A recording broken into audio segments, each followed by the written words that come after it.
Welcome to Facts TV News, where everything is true. Countdown of top 10 stories in the 2021 year in review. Vaccination rift rocks Adventists. Adventists skeptical of the COVID-19 vaccines were apparently being influenced by charismatic leaders, such as Executive Secretary of the North Jamaica Conference, Pastor Asta Bars.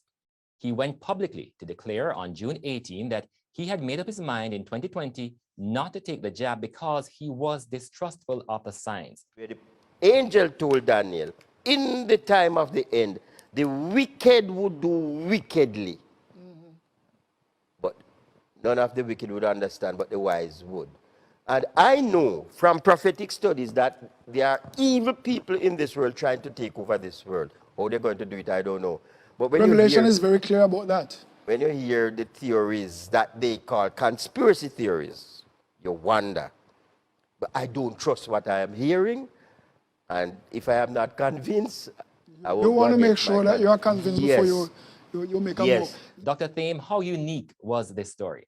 I mean, leaders of all types play a role in setting the stage for how we conceive of the moment that we are in. And around the world, anti-vax sentiment was common. Jamaica was no exception to that rule. And church leaders would have played a role in determining that as well. We see the anti-vax movement everywhere. It led to protests. It's just seems to be our moment. And there's a way that this is being debated in terms of notions of freedom and the idea that we should be able to have a choice around what we do with our bodies. But what's lost in the discussion is, of course, what is the collective good in all of this. Very well. Suel, what did you make of the government's approach to the information war? I mean, I think for the most part, they did the best they could. I think it runs a very difficult line between censorship and, trying to be responsible. So I think for the most part, they did a pretty good job in trying to keep the nation informed, to try and, to ensure that there were a lot of different access to information, whether it was the talks with the Minister Tufton to just start the different kind of updates. I know at sometimes people found difficulty with the official pages putting out information, about whether it be vaccination sites or vaccination days, or just general information. So I think generally they did a pretty good job with trying to ensure that the correct information was in the public space at all times. Very well. But Gavin Goff, you would agree that there were some challenges with communication. Wasn't it that the government's vaccine public relations failure was a natural consequence of its decision to abandon that proposed $422 million spend amid public pressure? Oh, no, I don't think so at all. I think that part of the challenge that the government had is that the people don't trust them. I think we had some of the wrong messengers, but the message itself wasn't necessarily the wrong thing. I think we could look and see that their approach to trying to get into the communities and have different voices lead the discussion, I think has yielded a little bit more success than they had in the past, but perhaps the damage is already done. I think that when we're seeing some of the political undertones as well coming out in the vaccination drives, and we are seeing the issues of indemnities and who's going to pay if anything happens, and we're seeing that the opposition has taken a different approach to the message that they are sending.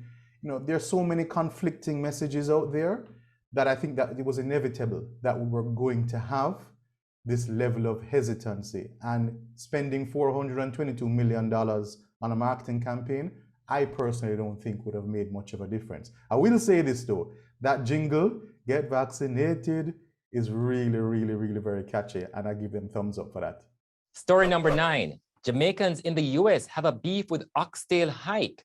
For thousands of Jamaican families overseas, oxtail is a treasured Sunday dinner dish that connects them to happy memories of their homeland.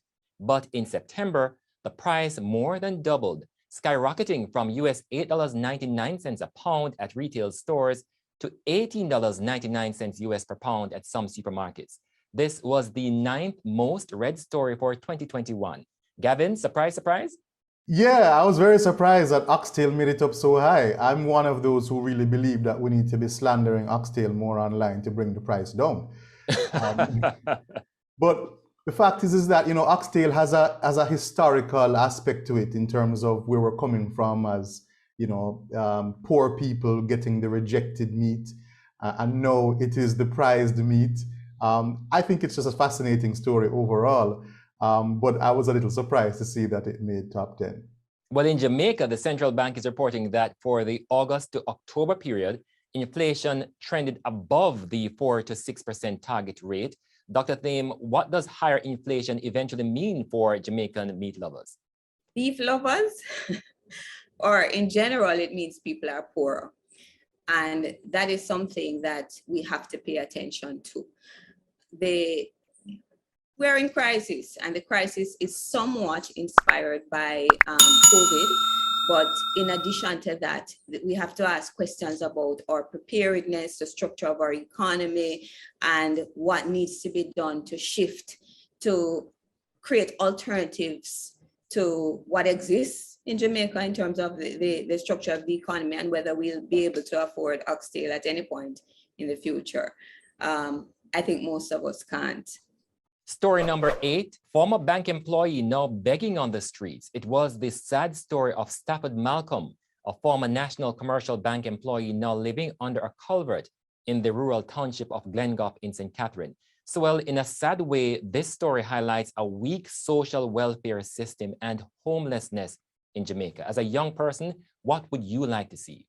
I think I've said this quite a few times online. I think we need a lot more to be done when it comes to shelters. And I mean, generally for homeless people, but also for different kinds of sectors of society. But I think in particular, I know, for example, the mayor of Kingston, I know a lot has been going on with kind of increasing the number of shelters that we have for people in Kingston. I'm not sure about that in other parts of rural Jamaica. I did a quick Google search and I wasn't seeing a lot of shelters available for people in rural Jamaica. And I think this again is an example, you know, of how we need to kind of boost those kinds of efforts. And so I hope going forward, we're really starting to put in more effort into ensuring that we have proper systems so that people like the gentleman in the story can have proper places, you know, to sleep, proper shelter in these kinds of situations. Gavin, then there's also the matter of affordable housing, which for many remains an elusive dream, don't you think? Absolutely. And 2021 brought Jamaicans no closer to that dream of home ownership than in previous years. In fact, we were seeing more money being expended to building high-end and luxury apartments as opposed to trying to make sure that the very base, those who need the support the most, have somewhere to live. And I think the focus, as Suel said, needs to really be on helping those who are in the greatest need. And I think what that story showed is, you know, but for the grace of God, there go I. And as much as you might have some level of security and even a job now, you know, tomorrow is promised to no one, and we are living in such an uncertain time that even just having the stability of a home of your own is not something that everyone will ever see in their lifetime, and that's really unfortunate.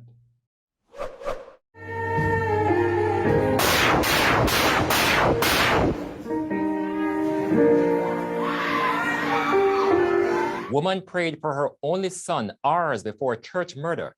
How 51-year-old NCB credit card officer Andrea Lowe Garwood was shot dead in the pews of the Agape Christian Fellowship in Falmouth, Trelawney. Hours before she departed her home, Lowe Garwood also offered up a silent prayer. Here's what she wrote on Facebook. Good morning, Papa Jesus. You see that one egg ya, what you bless me with? My nice clean picnic, may I beg you please to guide him, guard him, instruct him, cover him under your blood. The service was being live streamed when bullets rang out in the Trelawney church. Gavin Goff, a brazen attack by a masked gunman. Was there anything in Jamaica in the 2021 crime response to trigger hope for a turnaround? Absolutely not. In fact, if anything, it was more despair for people who thought that we might be, at least enjoying a break from the crime because we were in a pandemic and had to be focusing on that. It seemed in many real respects that crime was on the rise at the same time that COVID cases and infections were rising. And in particular, it was very depressing and heart-wrenching to see that gender-based violence was a big part of it, and that there are so many female victims of crime. And it being in broad daylight in a church absolutely highlighted the fact that we are on a slippery slope and we are losing it. We really need an answer to get this under control, because the brazenness of some of these attacks is things like we've never seen before. It's like it's out of a movie. And it's really not encouraging for how we move into 2022. Dr. Thame? Yeah, I agree with Gavin. We seem to be in a time of despair. We seem to be a nation at war with itself. That is not new, but it seems to be intensifying, and I think we can feel it. And certainly the extent to which gender-based violence, and in particular violence against women, is old. But the way it is taking on, public, a public nature, because it is coming into our lives in a way that it might have stayed in the domestic zone prior, is an indication that the crisis is spiraling and that people's despair is leading to higher levels of violence.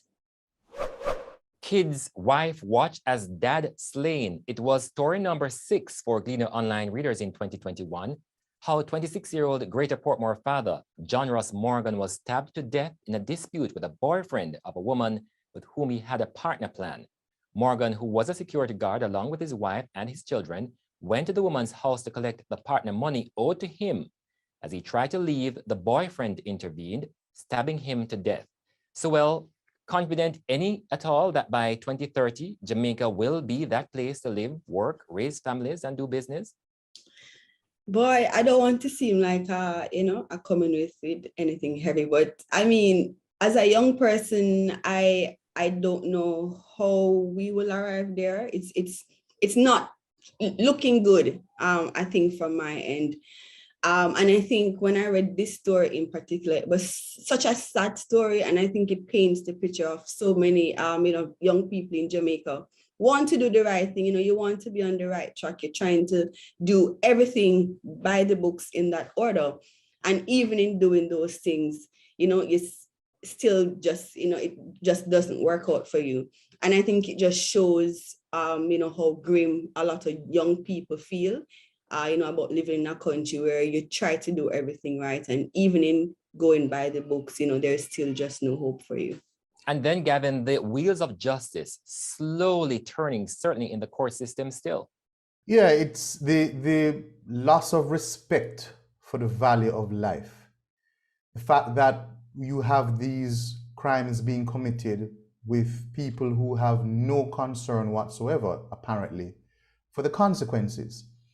And when we are even seeing that when persons are charged and taken before the court, the system doesn't really seem to move in an efficient way, which is so necessary for there to be faith in the public that things like this, even though they are inevitable, that they will actually be addressed and that there will be justice. And right now, that hopelessness extends beyond just the public domain and goes all the way into the court system. Usain Bolt and Casey Bennett welcome twins St. Leo and Thunderbolt. It was story number 5 for Gleaner Online readers last year. Dr. Thame, a celebrity story, or was it all about the names for you? Usain is a star, and we want to hear about his life. So I think that's what makes us read whatever is out there about Usain. It doesn't matter what it is. So, well, I think it's a little bit of both. I think the way he rose to fame is such a dream of everybody. You know, you came from a poor, you know, humble beginning, and here you are, this global icon. And I think, you know, just the way how it all, you know, came together, you know, he had a daughter first, and then now he has, you know, boys. And I think just the way that they did the reveal online was just, it was just so well done. The photos were just so beautiful, the outfits that they wore. And then of course the names, you know, were so authentically Jamaican. I remember or were they? I remember a short while, you know, after they did the announcement, and we're having some rains in Kingston, and all over Twitter, people were saying, you know, what is going on with his son? You know, he needs to talk to his son. And so I think it was just, you know, such a beautiful thing that came together. Research team claims breakthrough in COVID fight. Menthol crystals found to block infection. In February, a multinational research team, including Jamaicans, claimed a breakthrough by using menthol crystals to stop the deadly spread of the coronavirus. This was before Jamaica got the COVID vaccine here, Gavin, but certainly it highlighted the issue of treatment for patients with the virus. You reckon the ensuing months were too much about vaccine-only approach? I've heard that view. I don't necessarily subscribe to it. The fact is that we knew vaccines were coming from late last year, from November 2020. We knew the vaccines were coming. It was only a matter of time before they came to Jamaica. But what I do think it shows is that, you know, people were excited to have an alternative that they felt would allow them to avoid taking the vaccine, and an alternative which wasn't as invasive. Now, I mean, it's funny because this story, I couldn't find anything else, anywhere else, concerning the supposed, you know, power of menthol crystals to block the COVID-19 virus. So, you know, this is really breaking news stuff there that Gleena has. But I personally think that it was more along the lines of people just wanting something else, wanting to be able to use something else because there was such a high level of distrust of science, distrust of the vaccine. And of course, we know menthol, every Jamaican knows Vicks. So we naturally would want and hope that there was more scientific truth behind this than I'm certain there is. Very well. So Dr. Thame, persons who had COVID, do you think that they had enough information as to how they could access treatment and what they should really be doing at home, for example? I think that a lot was circulated, shared through social media, etc., and a lot of misinformation as well. And I think that there's certainly a lot that is still not understood about how to manage COVID. We don't trust the information that comes from the state. And in that regard, people find alternatives and they want a quick fix. They are suspicious of vaccines, as we know. And I don't believe that we've done enough work on public education as it relates to what is clearly the best option for us now, which is to take a vaccine. Man slays 14-year-old with whom he had an intimate relationship. It was story number 3 based on your readership of the Gleaner. Andre Stewart, the stepfather of 14-year-old Jonathan Grant High School student Danisha Cooper, was left heartbroken after she was murdered. Stewart said he had tried to prevent the relationship she had with her alleged 21-year-old killer. So, well, this is more than just an intimate partner violence. It is a clear case of carnal abuse. Do you reckon that there was sufficient information, sufficient efforts to stamp out this problem last year? I don't think so. And I think just how we talk about that kind of issue, I think a lot of times we frame the language to kind of put the pressure more on the children who are in the relationship, you know, because I think she was 14 years old, so I mean, it's a child. And I think we kind of frame, you know, the languages when we talk about these things to put the pressure on the children, you know, not seeing that there's a adult in the situation who should have not been in that situation with that child. And I'm hoping right across the board, when you talk about media entities who are writing and, doing the reporting on these stories, that they take a little bit more care in how they do the reporting, how they frame the language, how they frame the stories of these things. Because I think oftentimes it kind of perpetuates the narrative that we have, that, it's the young girls who are kind of seeking these kinds of relationships. Bad picnic. Right. And I also think it goes a little bit deeper when we look at poverty, is set up, and how it's such a complex situation, because a lot of these young girls who are often in these kinds of situations are children from poor communities, and a lot of these men who see an opportunity, to help to provide for them, and then in that case kind of have a situation where they're seeing them from their young, grooming them, and getting into these kinds of relationships. So I think it's a lot to discuss. It's a lot to really bring to the forefront. And I'm really hoping that going forward, even outside of laws and policies, but that we start to having different kinds of information and conversation around these issues. Gavin, there's often the call for carnal abuse to be treated as rape in the courts. Is there merit to this call? I don't really practice in the criminal courts, so it's not the area that I feel comfortable commenting on. Safe to say that firstly, I support what Suel is saying about the way in which we report it, and that language is important. And it's of course the law that if you are below a certain age, they don't use the word rape, they use carnal abuse, or they use some other term. And I think there's power in words. And I'm not entirely sure why the word rape isn't used, but the language of the law must reflect the language of the people. And people want to know what it is that you are saying about this particular offense. Is carnal abuse less heinous? Is carnal abuse somehow treated as being a lesser offense than rape? Because we know that rape is one of the most egregious acts you can do to someone. So I do believe that the language perhaps should be adjusted so that it conveys the right message to the public. This is breaking news. American sprinter Sha'Carri Richardson has tested positive for a banned substance. The flamboyant runner seems set to miss the Olympic Games in Tokyo, Japan.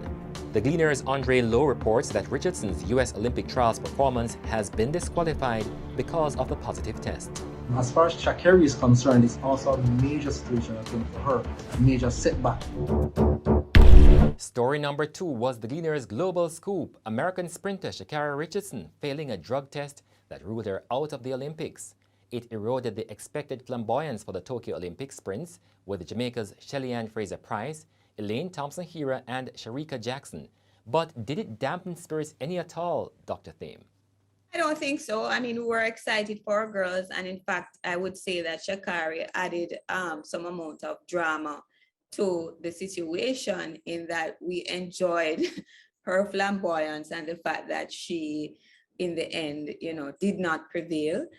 But yeah, so I think that, one thing that's telling about the moment, though, is the way that the women are coming out on top, and that we are able to celebrate them more. And in addition to this, I know this is not your question, but one thing that she says, and this is kind of, Sha'Carri in response says, "I'm human."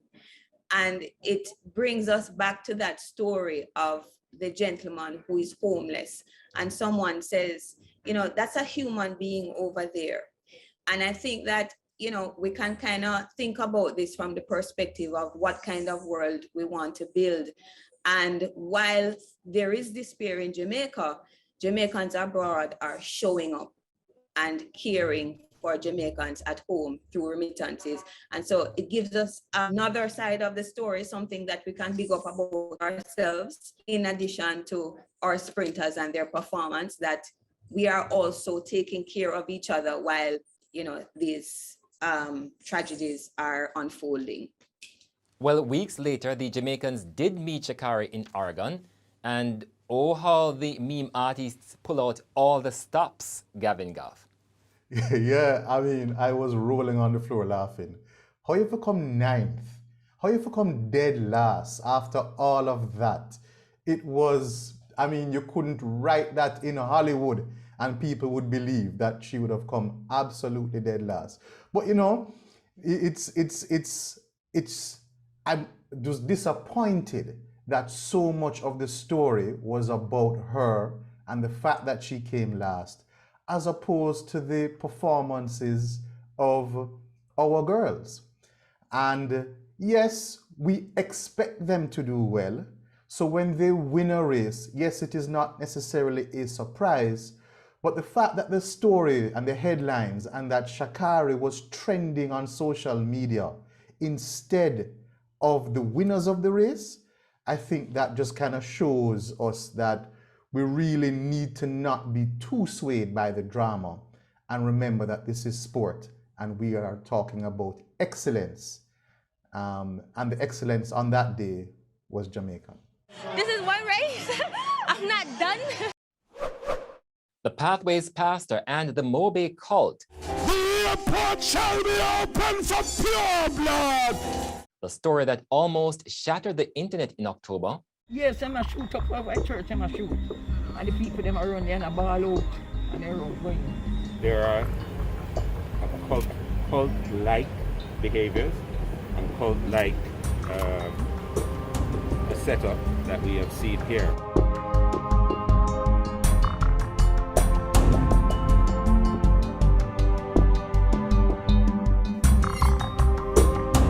Murder at a cult-like church during the COVID curfew. 2 congregants killed in a bizarre ritual.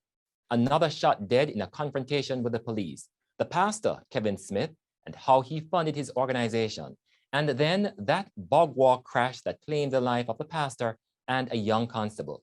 This, Gavin Goff, was like the song that just never ended. No, it was, I mean, nobody could believe it when the news broke that one, that these horrific crimes had taken place, and two, that he had died en route to Kingston, having not taken the highway, but you know, having taken the gorge. It was just, you know, some people would say it was just too coincidental, and the conspiracy theorists were definitely having a field day at that time. And I think in all of this, unfortunately, some of the story which has not gotten the appropriate amount of attention is that real people died, that people lost their lives, and that yes, we have been focusing so much on the pastor, his excellency, and the whole bizarre nature surrounding it, but they are actually human beings who lost their life in all of this, and unfortunately, their names are not being called nearly as often as they should be. Well, let me pick up on something you mentioned there with Dr. Thame, because emerging from that was the posthumous murder charge for the pastor. Did this stun you, Dr. Thame?